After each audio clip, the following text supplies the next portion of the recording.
Welcome to the Northeast Kingdom Voice. I'm your host, Scott Wheeler. Today's guest is Colonel Pierre Gervais, a classmate of mine from North Country Union High School, class of 1984. Welcome to the show, Colonel Gervais. That's good to be here, Scott. Thanks. You know, when we were in high school together, I just never pictured you going the Army route. Was that planned? No, actually, it was not planned. I had plans and visions and aspirations to be a professional hockey player back during that time frame, and unfortunately it didn't work out for various reasons. I ended up going to Norwich University, a small private military college in central Vermont, as we're all familiar with, and began an ROTC Army scholarship to pay for my tuition at the time.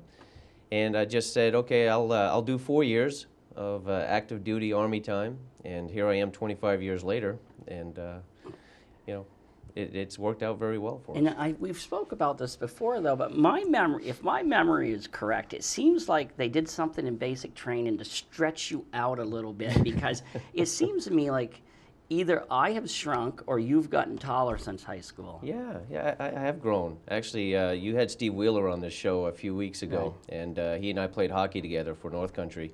We were about the same size at the time, but I don't know if it's the milk, the food, the physical training that the Army gave. But yeah, I have grown a little bit. Right.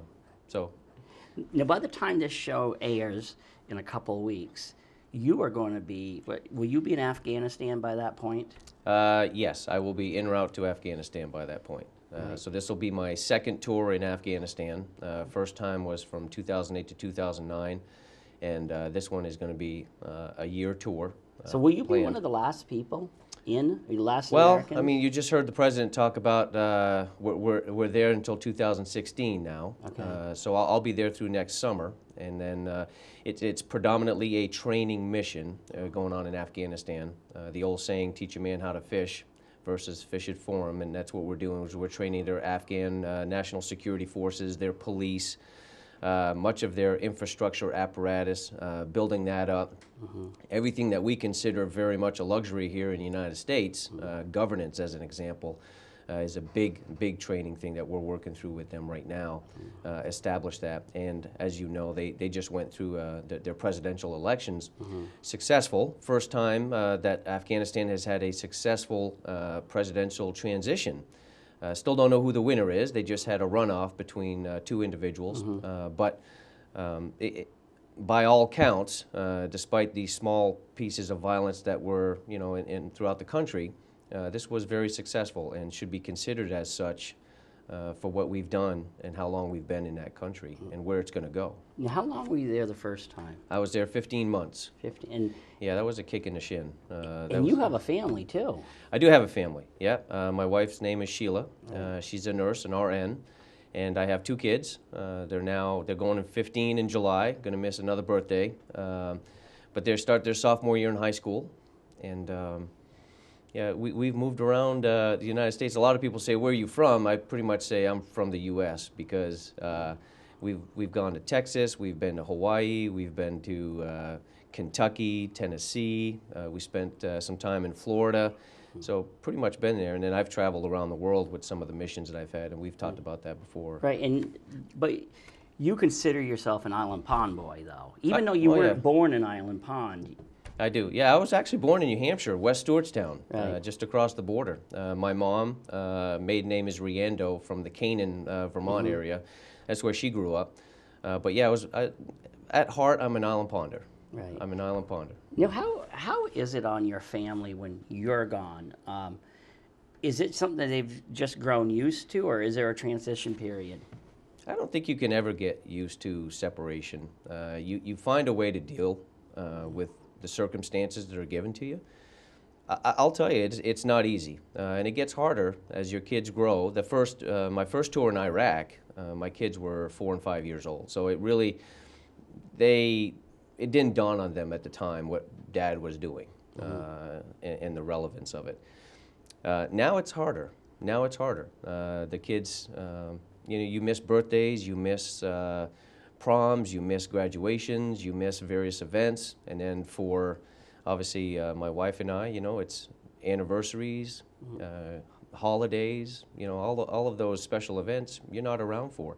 But you manage. You find a way. There's a great support chain, network, if you will, for the families and the kids at each of the Army bases or whatever service you're in that provides. And in time of need, they're there.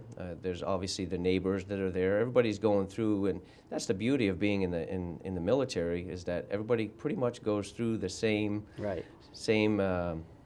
ordeal, and so you bond very quickly with that.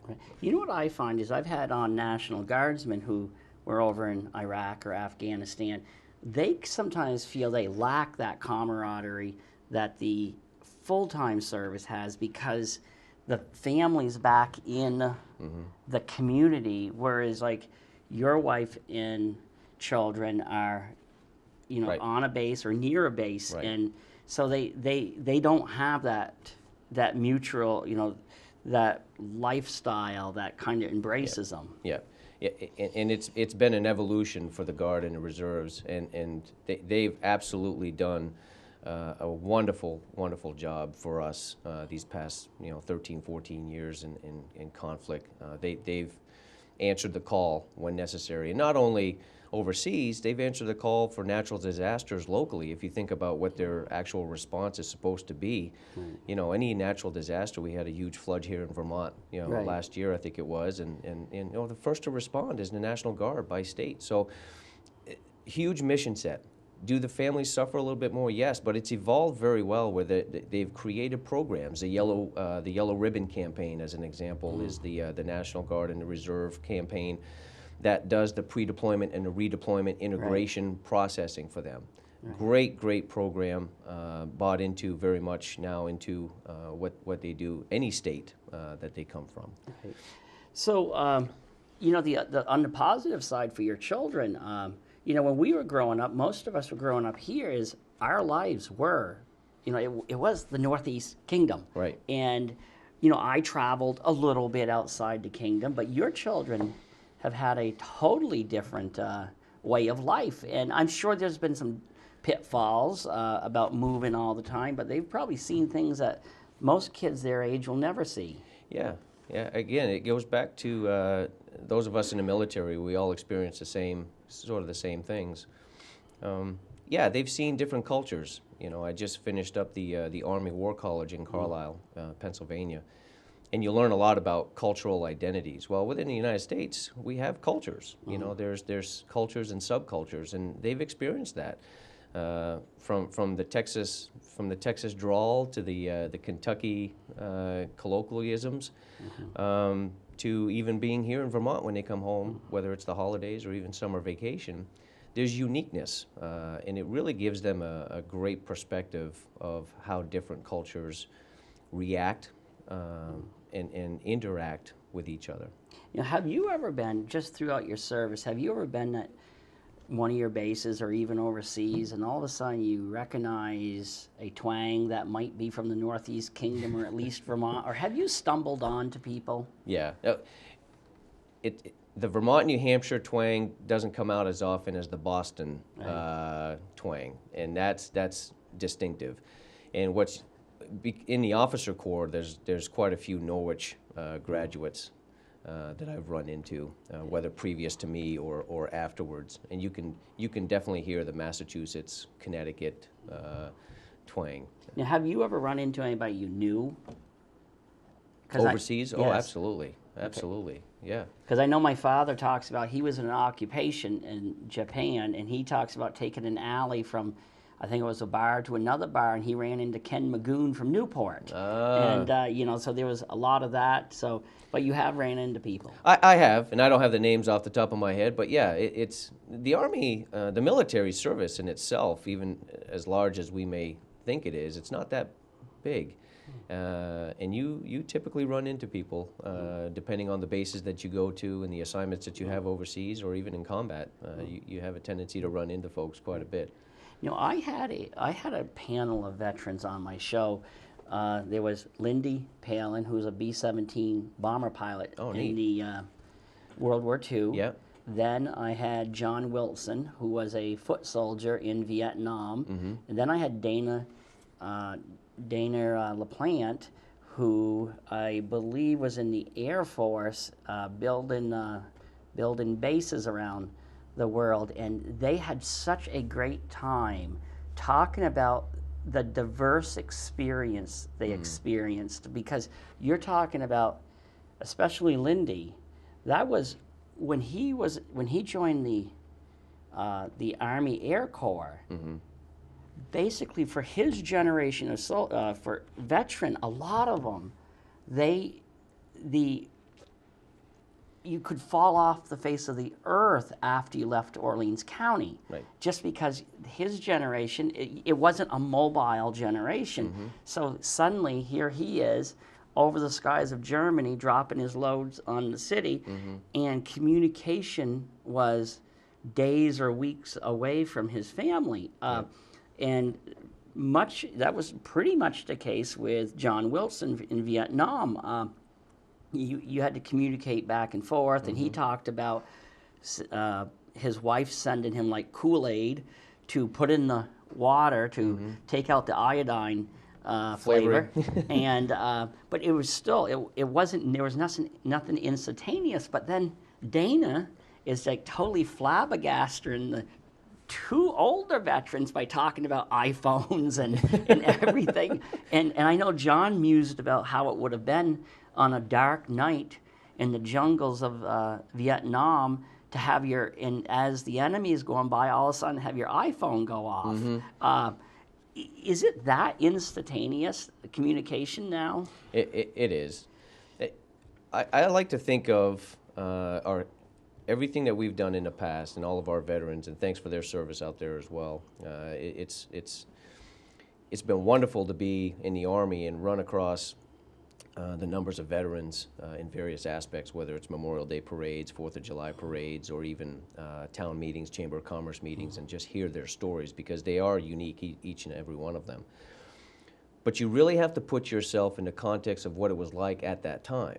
You know, the technology evolved very quickly, and you know, in World War II, they did what they had to do because of what they had.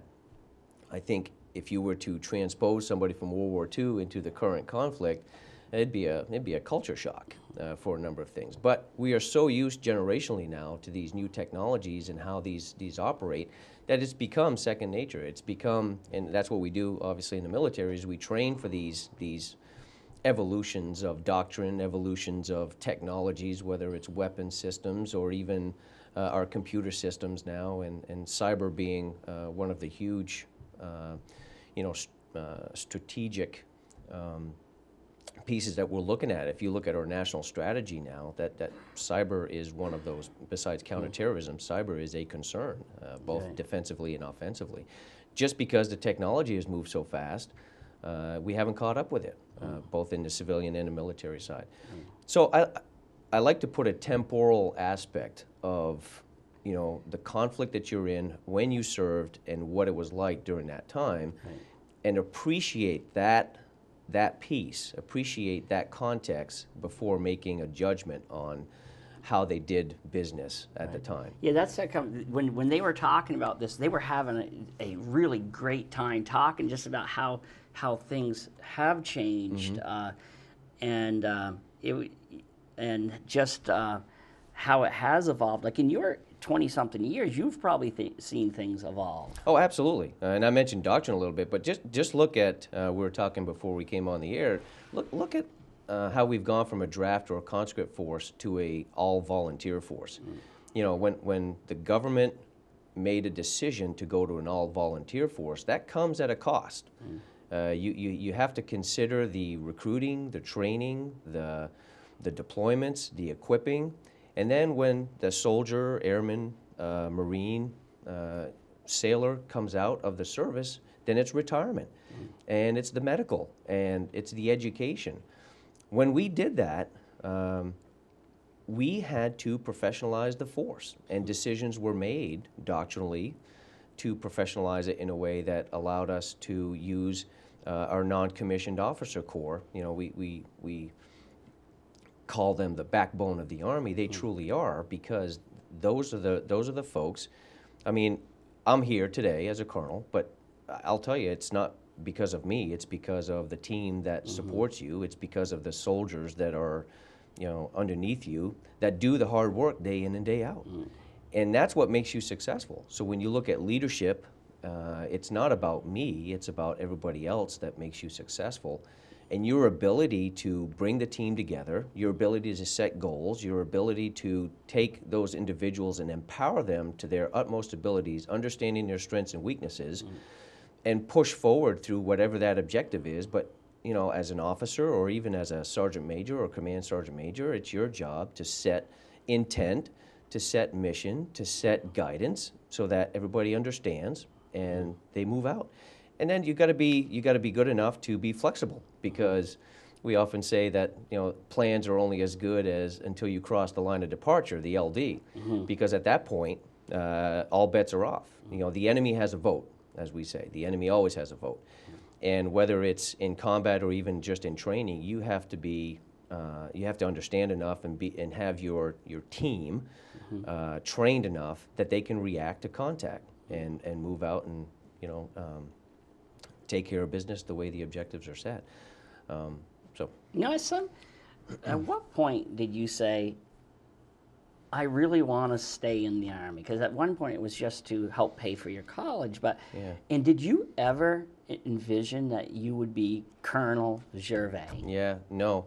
I had a few friends over last night, and some of my family members from Island Pond, and we were just sitting chatting on the front porch, and to a T, every single one of them was like, first of all, I'm surprised you're still here on this earth because of all the fun that we used to have back then in the day, but much less you know, a colonel in the Army. There's no way. Honestly,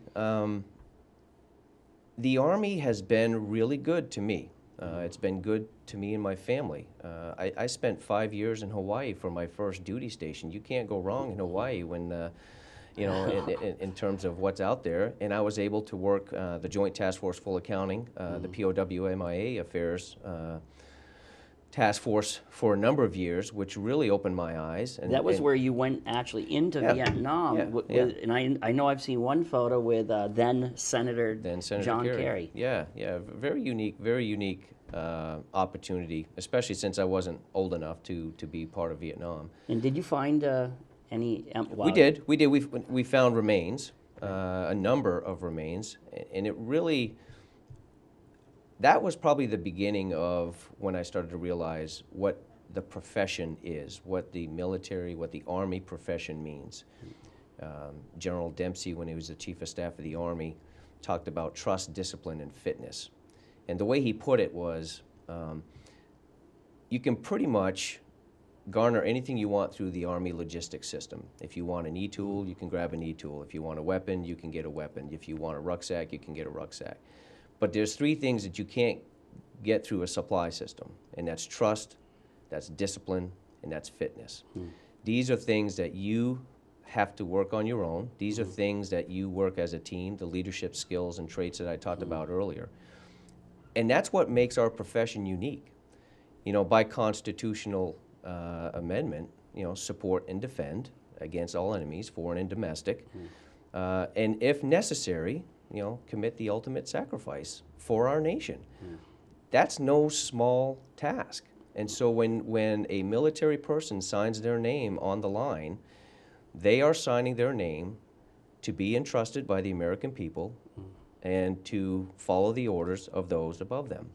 You know, when you read news accounts, whether you're here or whether you're overseas, how do you read? How do you internalize what you read in the newspapers? So I read left to right, up and down. Is that what you're asking? Yeah. No. Yeah. I take, because I'm an intelligence officer, I look at very carefully how assessments are made. And I'm especially critical now based on the training that I have, because of the training that I've had. I'm very critical and very careful in looking at multiple pieces of information from various sources. So I can look at AP News, I can listen to NPR, I can watch CNN and get various bits of opinions, if you will, from those perspectives, and then formulate an assessment.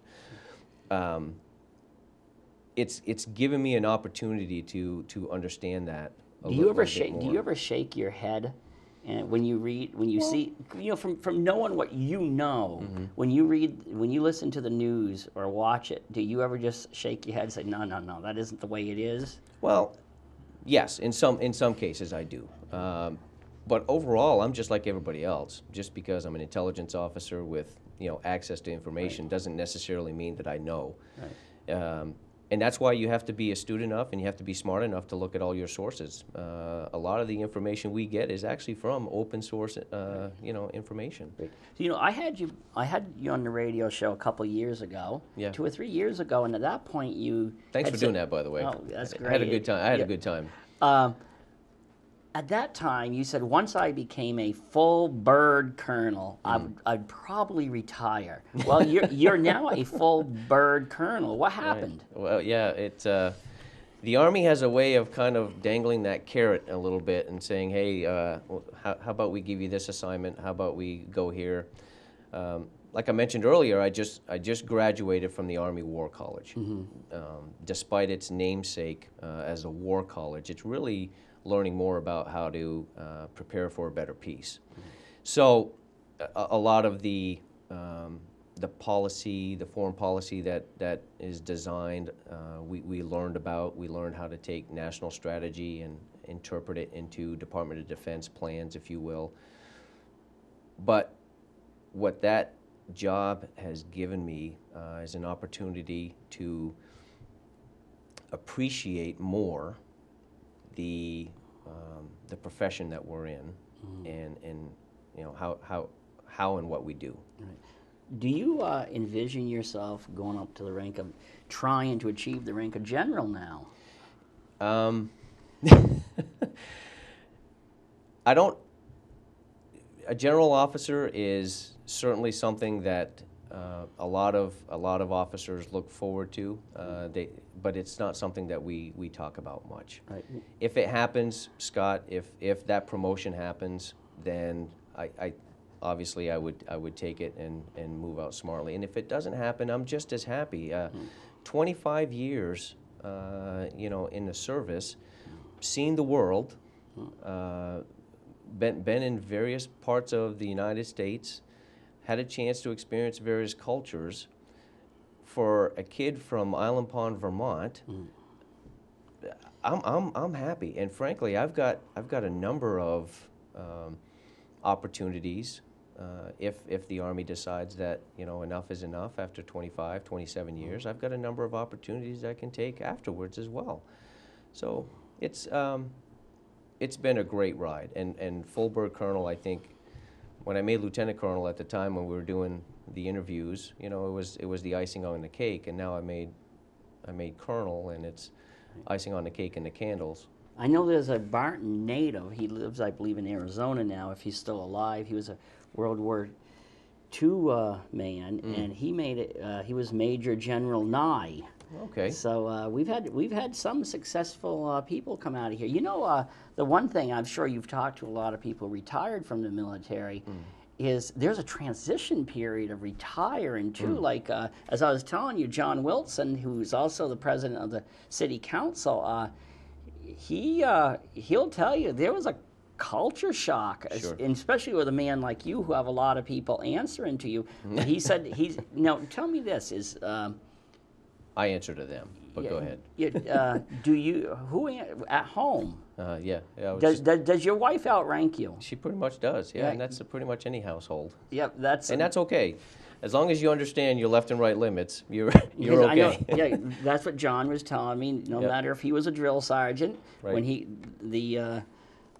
his wife always, no matter how he went up in rank. His wife always seemed to be one Yep. rank above. Yep. Yep. And that's okay. That's okay. And it's a mutual understanding, and we work through it.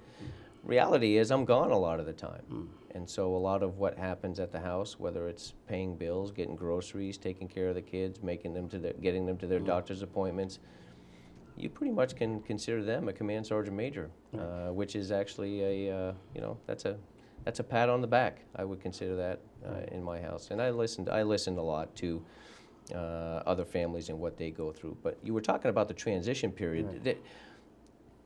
You build such a bond, in the number of years that you do. I don't care if it's 10, 15, 20, 25, 30, above 30. You build a bond with families and friends, fellow soldiers, and when you retire, it is a culture shock, because that bond that you've built, it's that mutual understanding. Remember, I was talking a little bit about the cultures. It's the mutual understanding that I'm going through something that you went through, and words don't need to be said to describe what you're going through. When you jump back into a town or a city, if that's the case, you have to understand their perspectives now, and that takes a little bit of time. It takes a little bit of time. I think sometimes, there's a lot of people that criticize military involvement, but on the other hand, I think sometimes people glorify military in the wrong ways too. Is like, I've never served a day in the military. My father retired after full-time and part-time, but I've interviewed dozens and dozens and dozens of veterans, all the way from World War II to the current conflicts. Yeah. And I get to see another side that you won't see on TV most of the time. You see the killing of a war, but any combat veteran that I've talked to, they don't even take killing the enemy lightly. It actually wears heavy on most of them. Yeah, sure. The World War II veterans are an interesting group. Your generation of soldier, you're able to talk about your feelings. Right. His generation of people, not only about soldiers, if you were a man, you were supposed to suck it up. And so they came home. I've had World War II veterans who have been so desperate to just tell somebody what they've done. They actually have tears in their eyes. Sure. And I had one guy who was in his he's in his 90s now. He has shrapnel through his body. He was one of a few Americans who spent 3 months at Dachau helping relocate the Jews. Oh, yeah. And he will tell you, after he spoke about it, he'd suffered for decades, and after he spoke about it, it was like a giant relief off of him.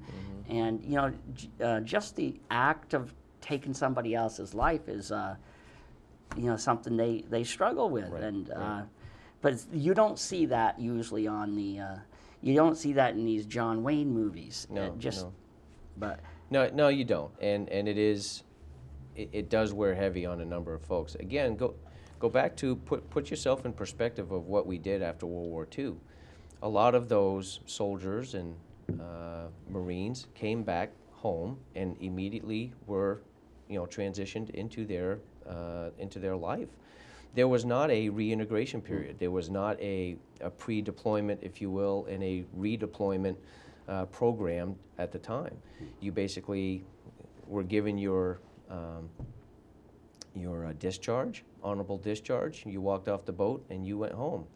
I've talked to a number of veterans in Island Pond, World War II veterans, that said, yeah, I remember getting off the boat in New York City. There was a guy there that handed me my honorable discharge, and I went home, and then I started working on a railroad. That's the perspective that we have to appreciate.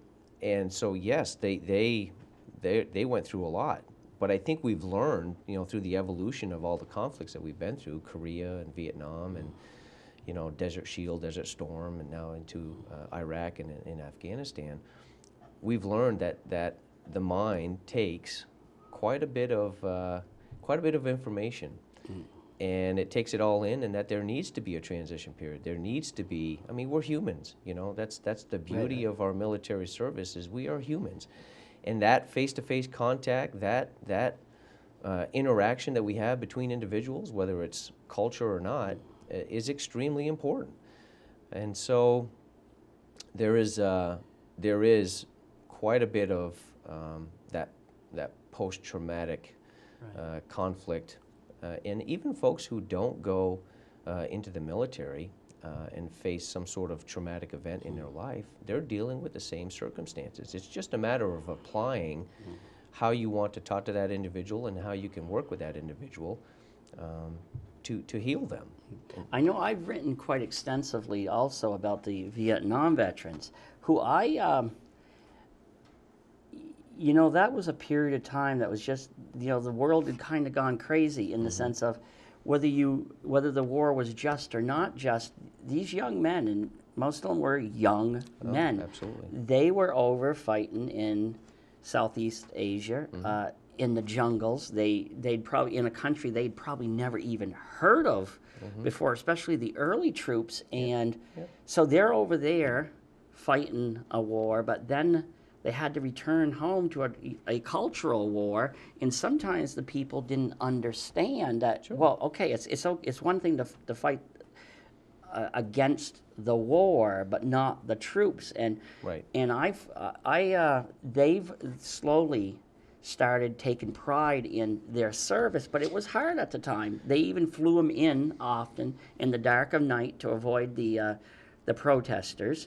But if there's anything that good that came out of it is even the protesters of today seem to have learned it's one thing to protest the war, it's another thing to protest the troops. And have you seen much protest in the troops? No, I personally have not. How are you treated in a airport? Yeah, great. It's a completely different perspective nowadays than it was after Vietnam. And again, you have to temporally put yourself back into that time frame and what we were doing at the time as a country, as a nation, and what our core interests were and what we were trying to do. Fast forward to today, all of us to a T are treated extremely well. But the question is, you get called, I often get called a hero, and we're not heroes. You know, we chose, anybody in the military chose the profession because they felt a sense of duty to the nation. And if I could talk to our younger generations today, I would ask them to think about how they can give back to our nation, and not necessarily by joining the military, but the United States and our Constitution and what our forefathers wrote for us is extremely important. And the reason we have the liberties and the freedoms is because of that. So how can you give back to a nation that deserves it? I think in some ways we are losing touch. Some of the younger generations are losing touch with the purpose and intent of that Constitution. And we need to revitalize that.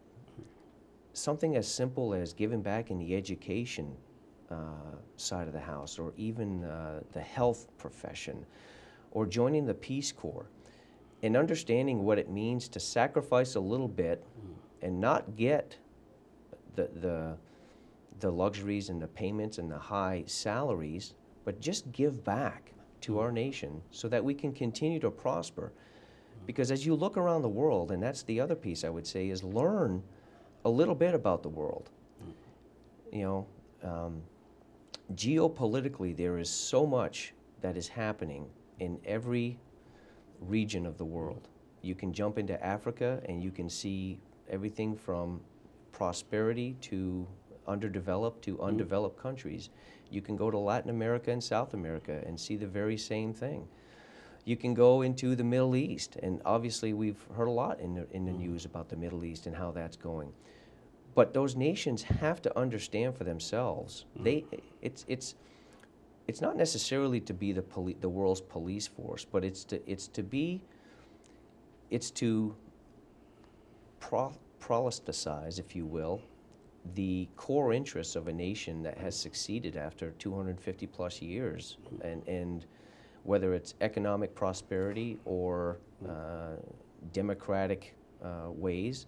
And some nations, that doesn't necessarily mean you have to adopt, democratic government, but at least it's a way, and we can provide the historical lessons that we've been through and garner that. But if our generations, my kids, others, don't understand the basis of the Constitution first, we're reaching, and we're not going to fully understand what it means to protect and defend. Right. Now we often hear about people trying to sneak into the United States to live, from other countries. How many people, when you're over in Iraq or Afghanistan, how much of a problem is there people trying to sneak into those countries and trying to live? You probably don't have much of that.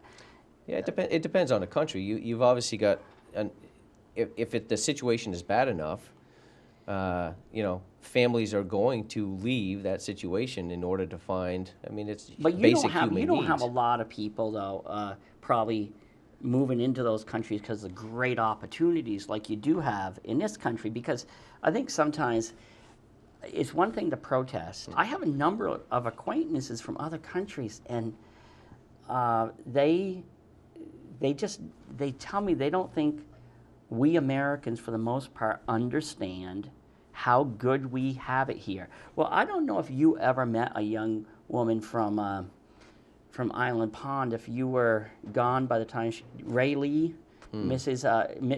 Hipko was her name. Yeah, I've heard of the name, mother, Scott. Yeah, but Mrs. Hipko and her daughter was Ray Lee.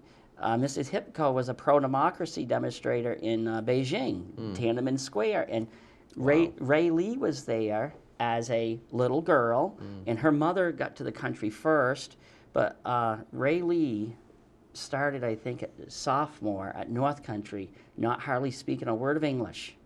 And she was so disappointed in herself when she graduated because she was only salutatorian. And, she was, but when I did an article on her, and she allowed me to talk to a couple teachers, the hardest question you could ask her, from being from China, the hardest question you could say is, what do you think? Do you know why that was a hard question for her to answer? They're not allowed to think. Her response was always, what am I supposed to think? And, or like other people I've talked to said, we say some pretty vile things about our president, this president, the last president, in forever. I doubt you can, there's places in the world you're probably not going to live. You're probably not going to survive the day. And I don't think we totally understand how free we are. Yeah, and that's why I go back to let's find a way to give back to our nation, to appreciate what numbers of generations have fought for and have succeeded, if you will. As I travel around the world, I get the same, Scott. I get the same. You Americans are very about yourselves. You don't understand what it's like. But I always go back and say, well, we had to learn. We didn't become the United States overnight. It took a number of years. And, Civil War and other conflicts that we've had, we learn from those. So other nations have to do the same. So one, it takes a historical understanding. Two, I think we need to take a big patient pill and understand that things aren't going to happen overnight when you consider all of these pieces that go into country building or nation building, if you will, because it's not easy. Each of these countries have wicked problems. We have wicked problems, and we have to fix those. And it takes leadership from the highest levels to do that, and it takes time. It takes time, and I think what we have. I traveled. We talked earlier about. I went into Southeast Asia. I went to Laos, Cambodia, and Vietnam. I've been in Iraq. I've been in Afghanistan. Running water is a luxury.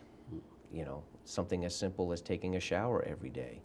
something as simple as having a meal, 3 squares a day, if you will. Those luxuries don't happen around the world all the time. Is there a common thread amongst all people, though? that Yeah, you deal it with? goes back to what I was telling you. We're all humans. We're all there's basic needs. Right. Not to get into the psychology of it, but essentially, we want to be, we want to fend for, we want to be fed. You know, we want to provide for those needs, and we want to take care of people. Right. I think that's what it boils down to. The way the media works, oftentimes, is they feed on bad news, for right or wrong. Like if you were just to read the news, you wouldn't even dare to go to Boston or New York because everybody kills each other. Well, that isn't really true. Right. And in Afghanistan, while everybody wants to blow you up or everybody's carrying around suicide vests, that's probably not true either. Right, right. And it goes back to what we talked about earlier, where you have to read various news sources and just be perceptive enough and try to understand the reasoning for why this news is coming out, whatever the event may be. It is not all bad. It is not all bad. There's a lot of goodness going on around the world, and even separate from Iraq and Afghanistan, we have a number of regionally aligned forces, if you will, that are working with, whether it's our special operations forces that are building at the lowest levels, they're building and developing, all the way up to battalion and brigade or higher units that are working with and training with, whether it's military to military or military to civilian entities, to build their nation, to build governance on their request. Right. This isn't something that we just say, let's go into country X and show them how it's done. Most of the times we have a request through regional commanders that says we need some help. Right. Do you have something that you can do for us? And most of the times we do. And that's why we can't really put, as the United States, because the world is so connected, the world is a lot smaller than it used to be. It's whether it's technology or transportation or the economic lines that are connecting us now. We are not a large world anymore. People at the drop of a hat will have information at their fingers to understand what is going on. And that's the reason why we have to continue to go beyond our borders, if you will, and continue to develop and hold and secure and stabilize, if you will, areas of the world that's going to maintain that prosperity, not just for us, but for other governments too. So it's very unique. It's very unique. Now, December 7th, 1941, Pearl Harbor. It wouldn't even be possible now to move a fleet of ships close enough to Pearl Harbor. Right. To, with all the technology, isn't that, you can't move a fleet of ships around here without somebody knowing, right? No. I mean, you pretty much, when big fleets are coming. Right. But it's not the big fleets that we're worried about in today's world. Right. And that's what I'm saying. But that's how the things have changed over that time. Sure. Is you didn't know. Sure. And it doesn't have to be big fleets. I mean, it could be cyber technology that'll shut down. Look at our economic system. Any cyber hit to Wall Street, the damage that's going to do around the world, we can't even assess what that's going to be. But it's going to be tough to come back from that. Right. So there's things we have to protect and defend. There's things that we have to stabilize. And again, the generations that are growing up now really have to make a point to understand why we do what we do as a national strategy. Why is it that we want to be outside of our borders and not become isolationist and work hard at getting other governments to fend for themselves, and in the long run, if they're stabilized, then we're stabilized, and that works out. That works out pretty well for us. Now, there was a day when if you got in trouble with the law, they would say, you're either going to jail or you're going in the military. But today's servicemen or servicewomen, they have to be pretty sharp because of the technology, don't they? Yeah, yeah. But again, I think because they experienced that from 0 to 18 years of age before coming into the service, they're trained on the technology aspects. Now, you as a colonel, do you ever have to reach out to somebody much younger than you and say, hey, can you get this piece of equipment, as in like whether it's a iPad or a, because yes. when I served in the State House, Yeah. Here we were, legislators making the laws of Vermont. Occasionally the 8th grade pages would have to help us with our technology because they had grown up with all this technology. That's right. They could just go bang, bang, bang, and away we went. Right. Of course, you've probably seen a little bit of that yourself because we for didn't. sure. Because I remember back when we were kids, you knew you were going to have a good day. At least when I went to school here in Newport, when they took out the projector with the big reel of film, and you knew that was movie day. Oh, sure. And now you just have these little things, or Yep. plug them in, and you can watch a movie. Right. Right. Now tell me, another thing that as I said, I've interviewed a lot of World War II veterans, and I've also interviewed the World War II German soldiers who have lived amongst us here, including probably a fellow you knew, Hans Fiedler. Yes. Hansi, he was actually friends with Walter. No, well, it was Walter and Peter Bartlow's father, Alfred, who was also a German soldier. Right. Right. And they both came here because it looked like home. And but Hans said that he was treated so well after the war. Actually, he was treated so well. He actually, because they needed German speakers, he served more time in the U.S. Army than he did as a German sailor. And for the most part, the German veterans I have spoken to in our region, they came here because although they lost the war, most of them wanted no part of the war. They just had to be there. Sure. But they were treated so well that they wanted to move here. So, I'm sure there will be some day where you're going to have, and I'm sure we already have them, is people from Iraq and Afghanistan who are going to want to move here someday. Oh, yeah. And there already are a number of Iraqi individuals, Afghanistan individuals that are living in the United States. A lot of the interpreters that we use in Afghanistan actually come from the Minnesota, Indiana area. Big populations of those individuals up there. So, yeah, absolutely. I'm actually in the coming weeks. I'm going to be meeting with it's via the State Department. The State Department's been in contact with me, and I've been helping them line up individuals.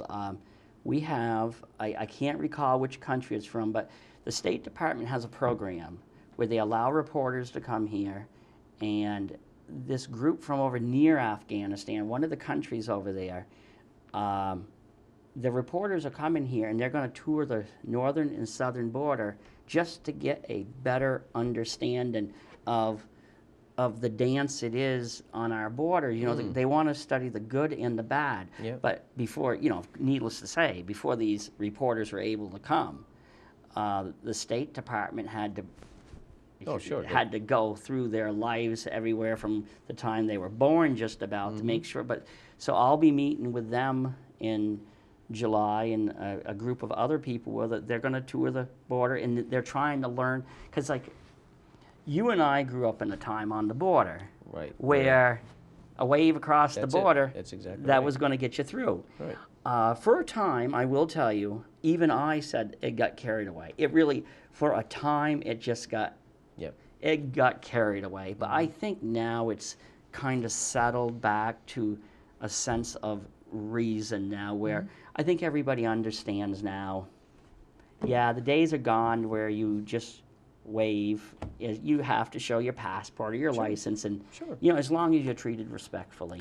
But we changed because of events that occurred, and because of potential threats. And again, we're evolving. So I'm not sure which country the reporters are coming from, but I would ask that they get an understanding of pre 9/11 and post 9/11. Yeah, see, And that will be me. That's my component. I'm because doing the each history. one is different. Each one is different, Right. and it's evolved because of circumstances that occurred. The other aspect I would ask is somebody's got to talk about the cultural aspect. We have families that Right. literally span both Right, sides right. of the borders. And see, I'm doing the history and culture Perfect. part of it. Perfect. But I know it was KRY or something Is like it Kurdistan? it could be. There's a number of, I call them the Stan brothers. But, Yeah, it's one of the Tajikistan, Turkmenistan, Kyrgyzstan. Right, it's one of Okay. it's one of those, and but no, that's my component on the show. good, And you know, I look back at high school. I was one of these people that if I knew I had to do public speaking, that ruined my entire year. And now I've been But on. look at you now. Yeah, I've been on the History Channel. I've been on, and Telling you. but still though, when the camera comes on, Yeah.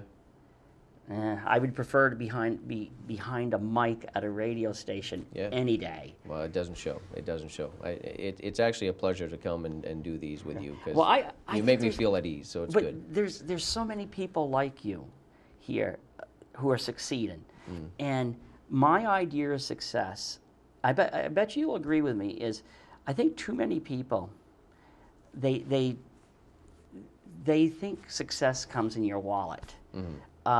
I have friends who log, they dig ditches, and they're successful. And They they're happy. love doing what they do. My you go. brother-in-laws are loggers. Yep. They have beautiful homes, but they have to work hard. They absolutely love doing what they do, and that is success. If you're Absolutely. able to pay your bills. Yep. And I will say this is, I think, and you probably see this when you come back, there's almost a sense of despair sometimes that people almost they just focus so much on the negative, and but on the other hand, I've been accused of looking at the world through rose-colored glasses, and because there's no sense for me to look at everything negative. Because if you think negative, you know what's Sure. going to happen. Sure. Nothing's good going to happen. No, that's right. That's right. But hey, what about your children? If they said to you, "Dad, we want to join the military," I'd say go ahead. do you think either one will? My son talks about it a little bit.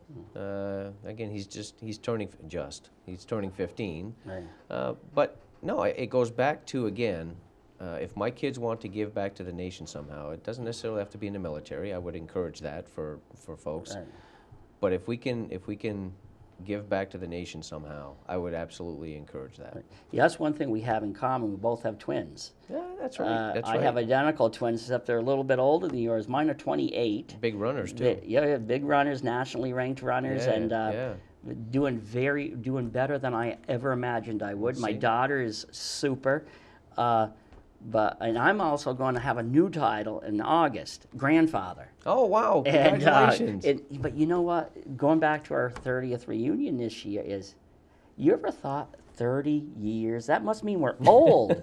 But No, I don't like to use that term. I like to use experienced. Yeah, we are experienced. Right. We're not old. Because I think all of us, we're young at heart, and we're gonna do what it takes to be successful in our own minds, whatever that Yeah. success is to be defined. But I think we're experienced. Yeah. I don't like to be called old. No, I joke about it because I tell people I had no idea that knocking on the doorsteps of 50 could feel so good. I have never spent a night in There a you go. hospital. I have never really been sick. So hopefully you don't read my name in the obituaries in No, a couple no, weeks, no. and you'll be remembering this. There you Okay, another couple minutes. How do you feel as you depart now for Afghanistan? Do you leave with a sense of nervousness, or do you just go into it and you know you have a mission? Yeah, it's mixed emotions, Scott. I mean, ultimately, you never know what's waiting on the other end, so you have to accept that. But you also have to have faith in the training that you've been doing, and the experience that you've gained through the years. So there's that aspect of it. The sadness of leaving your family is certainly there, and then there's also some some happiness that, okay, I'm about to go into a mission to give back, and I'm about to go into something that I've trained to do. And so, yeah, I'm excited, and I'm torn, and I'm sad, and you have to contend with those emotions.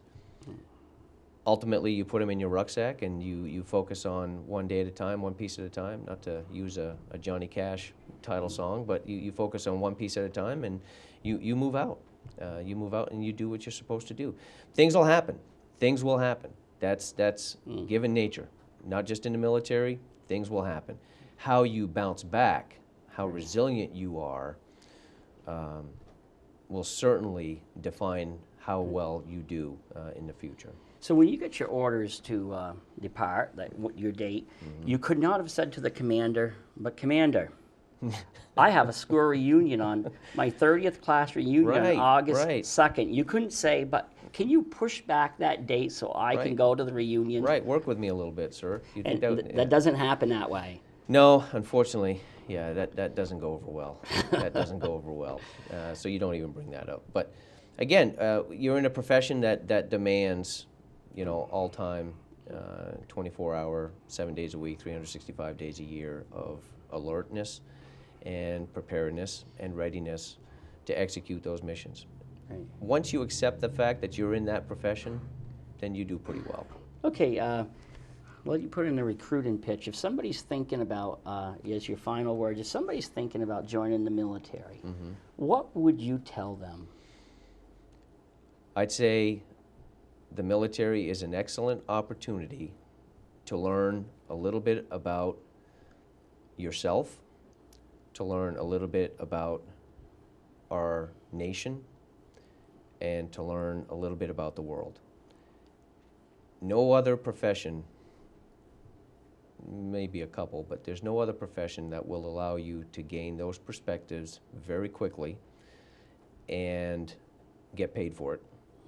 But also understand, as I said up front, understand the sacrifice that is required and the trust that the American people have put in you when you join the military, the trust that the American people put in you to do and protect and defend as required.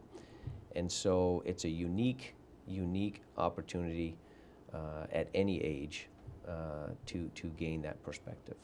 Okay, I want to thank you for coming on the show. Thanks for having me, Scott. And I want to, it's a pleasure. It's and always a pleasure seeing you. Thank you for your service, and thanks. I think you've done some spectacular things for yourself, and you're. And you have too. Right. So it goes both ways. Thanks, Scott. All right, thank you. Yep. And thank you to the viewers for tuning in to another segment of the Northeast Kingdom Voice.